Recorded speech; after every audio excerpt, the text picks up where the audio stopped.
Hello, story lovers, and welcome back to our channel. Today we have a timeless tale that proves even the smallest among us can have the heart of a lion. Let's dive into the wonderful story of the lion and the mouse. Once upon a time, in a vast, sun-drenched savanna, lived a magnificent lion. He was the undisputed king of the beasts, with a mane like a golden crown and a roar that could make the very ground tremble. All the other animals respected and feared him. One sweltering afternoon, after a hearty meal, the lion found a shady spot under a large baobab tree to take a nap.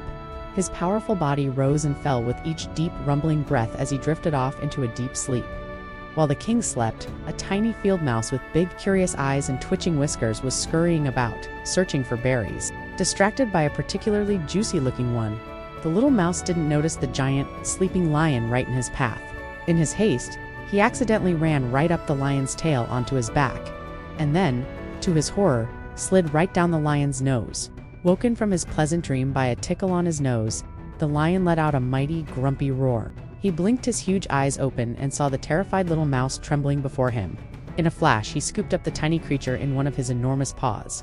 The mouse's heart hammered against his ribs. He was trapped. "How dare you disturb my sleep, you tiny pest?"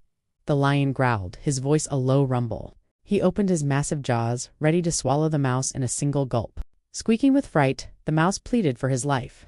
"Oh, please, great king, forgive me. I didn't mean to wake you. It was an accident, I swear. If you spare me, I promise I will never forget your kindness. Who knows, one day I might be able to help you in return." The lion stared at the little mouse, and then he started to chuckle. The chuckle grew into a deep, booming laugh that echoed across the plains. "You help me," he roared with amusement. "You are so small. What could you possibly do for the king of the beasts?" The idea was so funny to the lion that he laughed until tears rolled down his furry cheeks. He looked at the trembling little creature in his paw.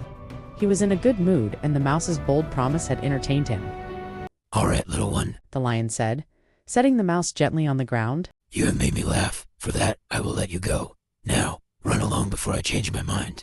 Overjoyed and grateful, the mouse squeaked. "Thank you, noble king. You will not regret this." And with that, he scampered away as fast as his little legs could carry him, disappearing into the tall grass. The lion simply shook his head, still smiling at the mouse's silly promise, and settled back down for his nap. Several weeks passed, the lion continued his reign, and the little mouse went about his daily life, always remembering the king's mercy. One day, a group of hunters came to the savannah. They knew of the magnificent lion and set a trap to capture him. They strung a thick, heavy rope net between two trees on a path the lion often used. Later that evening, as dusk settled over the land, the lion was returning from his hunt. He was proud and confident, not paying close attention to the path ahead. Suddenly, he stepped right into the trap. The rope net pulled tight, hoisting him off the ground until he was tangled and hanging helplessly from a tree branch. He thrashed and struggled with all his might, but the more he fought, the more entangled he became. The ropes were too strong to break. Realizing he was completely trapped, the lion let out a roar of frustration and fear. His mighty roars echoed through the savannah, a desperate call for help that sent birds flying from the trees and other animals scurrying for cover. He roared until his throat was sore, but no one dared to come near. But the little mouse, safe in his tiny burrow, heard the lion's desperate cries. He recognized the voice of the king who had spared his life. Without a second thought, he scurried out of his home and followed the sound. His heart pounded, but not with fear this time. It was with determination. He soon found the magnificent lion, trapped and helpless in the hunter's net. "Hold still, your majesty. The mouse squeaked, running up the tree trunk and onto the thick rope. I am here to help you." The lion stopped roaring and looked down, surprised to see the tiny mouse he had set free.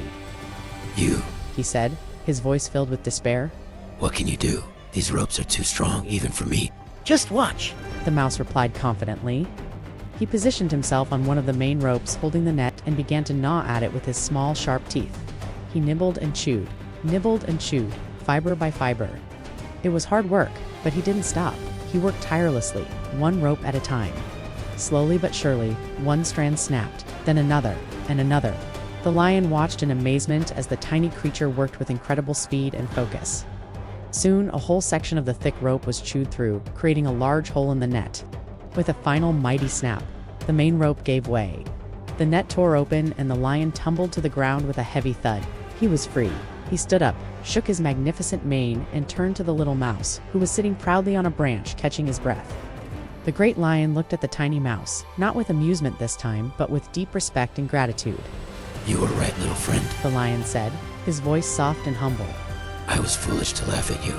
You saved my life. Your small size holds a courage and loyalty as great as any creature in the savannah. I am forever in your debt. From that day on, the lion and the mouse became the most unlikely of friends. The king of the beasts learned that kindness is never wasted and that even the smallest of friends can be the greatest of allies. And this wonderful story has been told ever since, to remind us all of a very important lesson. A kindness, no matter how small, is never, ever wasted. Thank you so much for joining us for this beautiful story today. We hope you enjoyed it as much as we did. Don't forget to like, share, and subscribe to our channel for more wonderful tales. We'll see you next time.